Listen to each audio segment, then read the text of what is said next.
Assalamualaikum warahmatullahi wabarakatuh.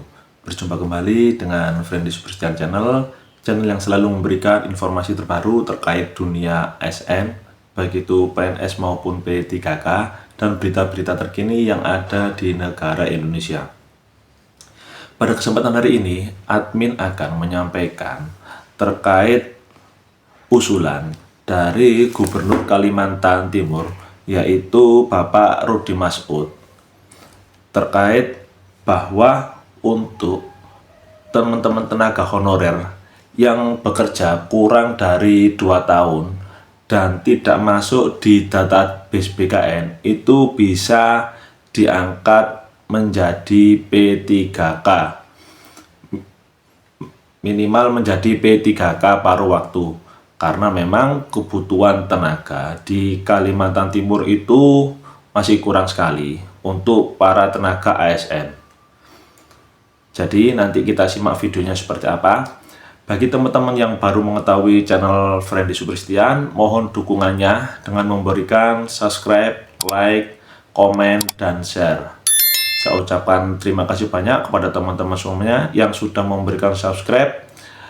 Kami doakan semoga teman-teman yang sudah memberikan subscribe selalu diberikan kesehatan, kemudahan, dan kelancaran dalam menjalankan aktivitas sehari-hari.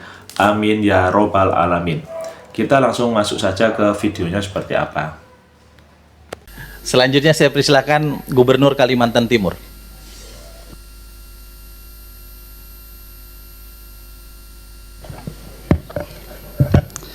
Terima kasih pimpinan. Bismillahirrahmanirrahim. Assalamualaikum warahmatullahi wabarakatuh. Ketua Komisi 2 dan seluruh pimpinan Komisi 2 beserta dengan seluruh anggota Komisi 2 yang kami banggakan, rasalah kami pulang kampung masuk ruangan ini, Pak Ketua dan seluruh pimpinan dan anggota Komisi 2. Yang kami hormati juga Ibu Wamen Mendagri, terima kasih banyak Ibu Wamen, dan seluruh Gubernur yang hadir hari ini, Kang Dedi, Gubernur Konten, mantap ini Kang Dedi nih, dan seluruh pejabat eselon 1 Kemendagri yang hadir, Bupati, Wali Kota, mungkin yang Zoom, yang hadir bersama-sama. Sekali lagi, di awal bulan Zulqa'dah ini, baru saja tanggal 1, mungkin masih ada suasana Idul Fitrinya. Minal aizin wal faizin, mohon maaf lahir batin kepada seluruh yang hadir hari ini. Pimpinan, sebelum saya masuk ke sana, saya ingin menggambarkan sedikit tentang Kalimantan Timur. Kalimantan Timur ini menjadi ibu kota Nusantara yang hari ini proses kegiatan pembangunannya semakin berakselerasi. Banyak hal yang ingin kami sampaikan berkaitan dengan Kalimantan Timur, terutama adalah berkaitan dengan batas-batas negara. Jadi batas-batas negara kita hari ini, kemarin kami sempat berkoordinasi dengan Pangdam bahwa Menhan akan segera melaksanakan kegiatan pembangunan akses jalan di daerah perbatasan. Ini menjadi sangat penting karena kita menghubungkan Trans Kalimantan mulai dari Kalimantan Utara, Kalimantan Timur, dan Kalimantan Tengah. Jadi ini penting, jaraknya kurang lebih sekitar di bawah Pangdam itu kurang lebih sekitar 1038 km daerah perbatasan. Mengapa ini menjadi penting kami menyampaikan tentang Kalimantan Timur? Karena ini berkaitan dengan kedaulatan negara. Perlu kami menggambarkan bagaimana Kalimantan Timur itu. Tetapi izin Pak Ketua, Pak Pimpinan, dan seluruh rekan-rekan, Kalimantan Timur ini luar biasa potensi dan segala-galanya, terutama berkaitan dengan ibu kota Nusantara. Hanya saja kita hampir 80 tahun merdeka, secara infrastruktur kita belum memadai. Nah, ini kegiatan pada saat kami melaksanakan kunjungan. Jadi inilah wajahnya Indonesia itu. Saya nggak banyak Pak Ketua, tadi yang disampaikan sudah kami memahamin. Intinya bahwa perlu memang kita perhatikan berkaitan dengan Kalimantan Timur ini karena berkaitan dengan kedaulatan negara. Kita berbatasan langsung dengan negara tetangga. Satu pulaunya adalah Brunei dan Malaysia. Jadi ini sedikit gambaran. Saya masuk langsung ke topik Ketua berkaitan dengan penyelenggaraan pemerintah daerah. Pertama, penyelenggaraan pemerintah di daerah Provinsi Kalimantan Timur secara umum berjalan dengan sangat baik. Ini ditunjukkan dengan indikator satu, laporan penyelenggaraan pemerintahan daerah LPPD ini peringkat nomor 4 nasional di tahun 2023. Kedua adalah standar pelayanan minimal SPM kita adalah peringkat 3 nasional 2023. Opini BPK wajar tanpa pengecualian 9 tahun berturut-turut sejak tahun 2015 dan alhamdulillah sampai sekarang, dan tentunya besar harapan kami sampai ke depan Pak Ketua dan pimpinan serta teman-teman anggota Komisi 2 menggambarkan berkaitan dengan pilkada tahun 2024 berjalan dengan lancar. Provinsi, kabupaten, kota sudah melaksanakan pelantikan kepala daerah. Adapun PSU kita ada 2 kabupaten kota. Yang pertama adalah Kabupaten Kutai Kartanegara tanggal 19 April berjalan dengan baik, dan Kabupaten Mahakam Hulu pada tanggal 24 Mei nanti 2025. Berkaitan dengan penyelenggaraan wewenang sektor kelautan, ini di daerah ini Ketua, Undang-Undang Nomor 23 Tahun 2014, pemerintah provinsi memiliki kewenangan pengelolaan ruang laut sampai dengan 12 mil laut di luar minyak dan gas, dan penerbitan izin serta pemampatan ruang laut di bawahnya 12 mil laut, sekali lagi di luar minyak dan gas bumi. Undang-Undang Nomor 1 Tahun 2022 tidak mengatur pendapatan dari sektor kelautan. Berkaitan dengan perizinan pemampatan ruang laut dilakukan oleh pemerintah pusat dan menghasilkan PNBP. Ini nanti ada sedikit bersinggungan Ketua antara kewenangan pemerintah provinsi dengan pusat. Rekomendasi kami Pak Ketua, memberikan kewenangan perizinan dan pemampatan ruang laut kepada pemerintah provinsi di bawah 12 mil laut. Ini berkaitan dengan prinsip daripada otonomi daerah ini Pak Ketua. Kita diminta untuk bisa satu mandiri secara fiskal berkaitan dengan peningkatan PAD. Sayangnya banyak sekali kewenangan-kewenangan provinsi ini yang bertabrak-tabrakan, terutama yang ditabrak melalui dengan permen-permen itu, peraturan menteri. Nanti ini perlu disinkronisasikan kembali Pak Ketua. Yang kedua, memberikan dana bagi hasil yang bersumber dari sektor kelautan kepada pemerintah daerah merujuk pasal 111 pada pasal 123 Undang-Undang Nomor 1 Tahun 2022. Ini bersinggungan.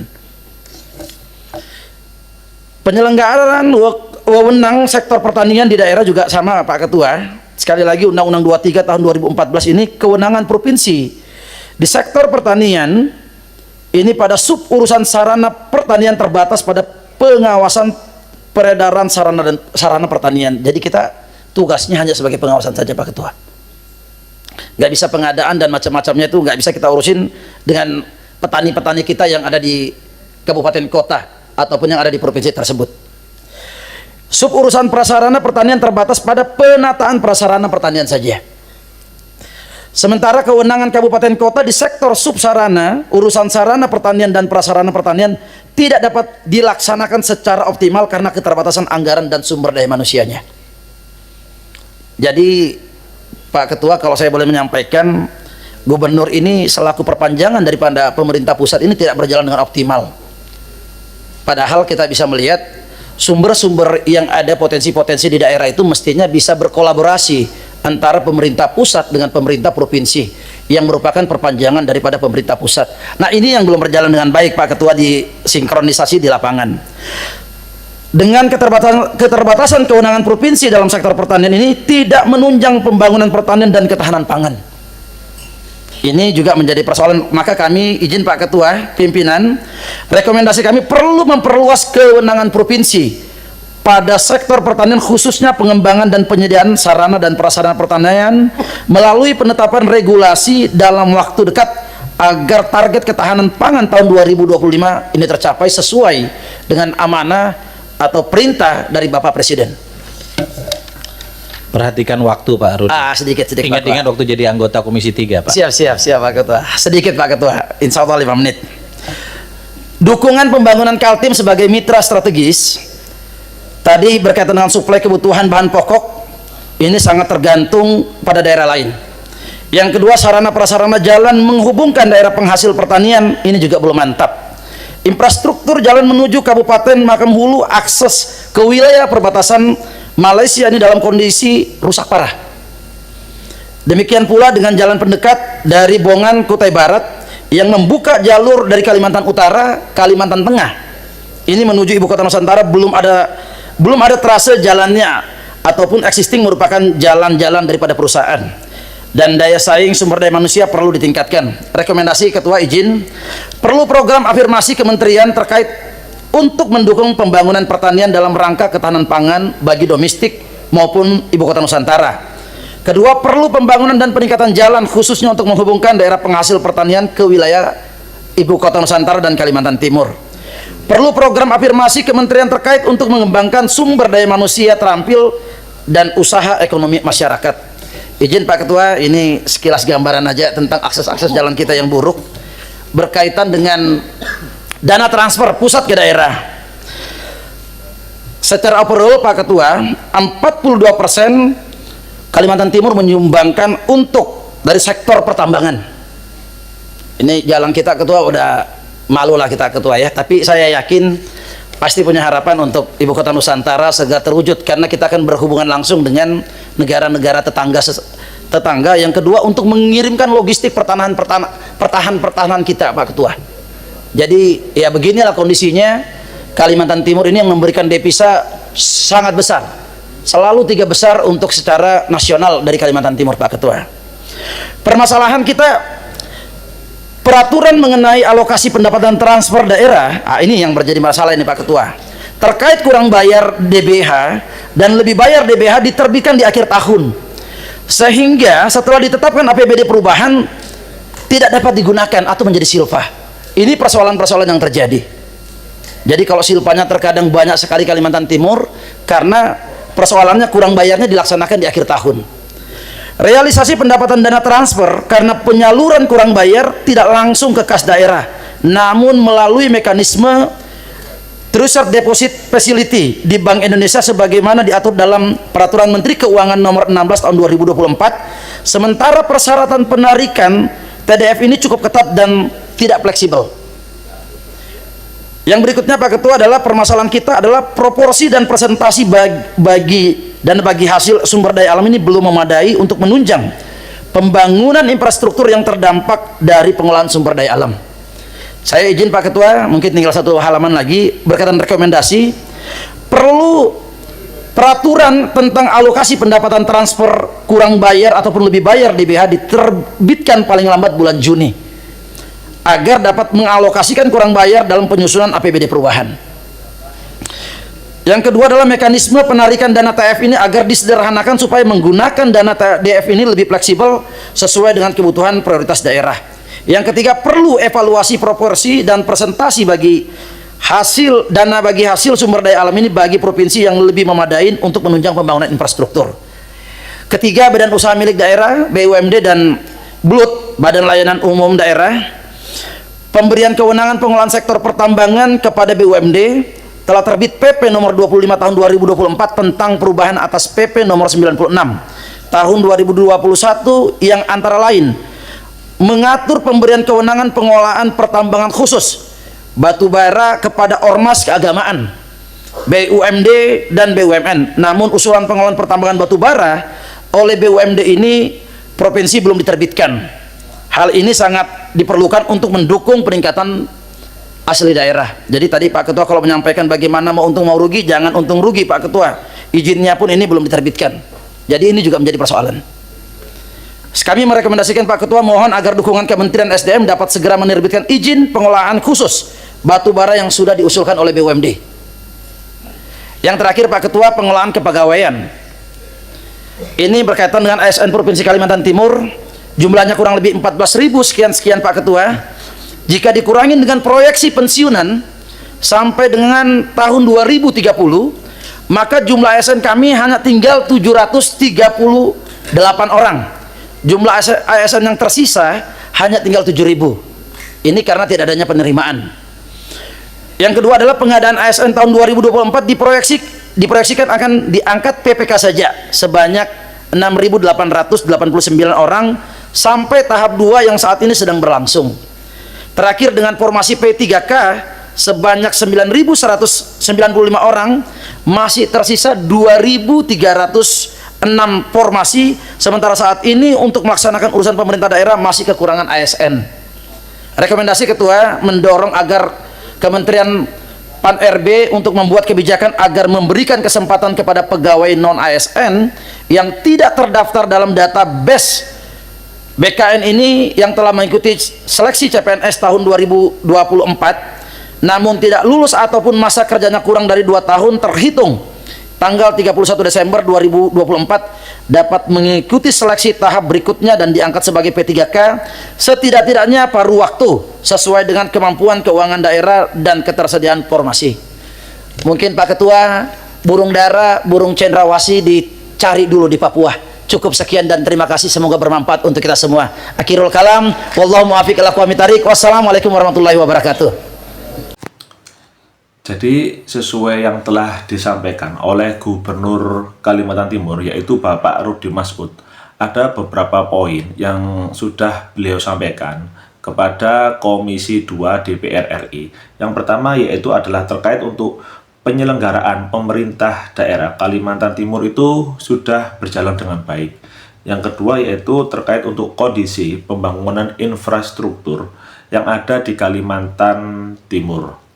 Karena memang masih banyak sekali untuk ruas jalan di Kalimantan Timur itu masih kurang baik. Yang ketiga terkait untuk BUMD yang ada di Kalimantan Timur. Yang keempat yaitu terkait untuk pengelolaan kepegawaian di Kalimantan Timur. Beliau menyampaikan bahwa kalau bisa dari Menpan RB ada kebijakan bahwa pegawai pemerintah atau honorer yang sudah mengabdi kurang 2 tahun itu kalau bisa diangkat menjadi ASN P3K paruh waktu, karena memang untuk jumlah tenaga pegawai di Kalimantan Timur itu masih sangat kurang sekali. Beliau mengharap supaya ada kebijakan dari Menpan RB supaya adanya pengangkatan pegawai honorer tersebut. Kita doakan semoga teman-teman tenaga honorer baik R2 maupun R3 yang sudah mengikuti seleksi ASN atau P3K bisa diterima dan menjadi ASN. Mungkin demikian informasi yang bisa kami sampaikan. Mohon dukungannya dengan cara memberikan subscribe, like, komen, dan share. Kami doakan semoga teman-teman yang sudah memberikan subscribe selalu diberikan kesehatan, kemudahan, dan kelancaran dalam menjalankan aktivitas sehari-hari. Ada kurang lebihnya, admin mohon maaf yang sebesar-besarnya. Kami akhiri, wassalamualaikum warahmatullahi wabarakatuh.